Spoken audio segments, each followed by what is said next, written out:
శ్రీ కోటరింగ్ మహాశైవ క్షేత్రము తాళ్ళాయపాలెము బ్రహ్మచారి శ్రీ శ్రీ శ్రీ శివస్వామీజీ వారి మహాసంస్థానము సాక్షాత్తు భూకైలాసంగా నిర్మాణం జరిగినటువంటి ఈ కోటరింగ్ మహాశైవ క్షేత్రంలో మనం దర్శించుకుంటున్నటువంటి అమ్మవారి పేరు ప్రత్యంగిరాదేవి.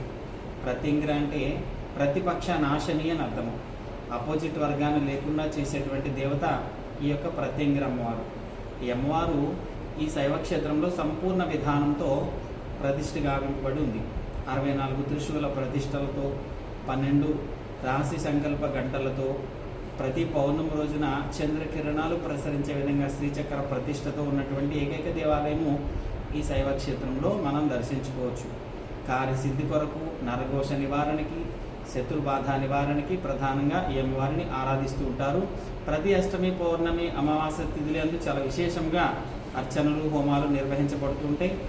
అమ్మవారి మెడలో చూడండి ఎండుమిరపకాయల హారం ఉంటుంది. అలాగే హోమం కూడా ఎండుమిరపకాయలు, మిరియాలు, తెల్లవాలు, వెల్లుల్లిపాయలు, అల్లము, సొంటి, మధు పుష్పాలు అన్ని ఘాటైన పదార్థాలతో ఈ హవనం అనేది నిర్వహిస్తూ ఉంటారు. ఎవరు ఏ కార్యం కోసమైతే వస్తూ ఉంటారో అవి తప్పక నెరవేరుతూ ఉంటాయి. ప్రతి అమావాస్య కూడా చాలా విశేషంగా అమ్మవారిని ఆరాధిస్తూ ఉంటారు. ఓం నమః శివాయ, శ్రీమాత్రే నమః.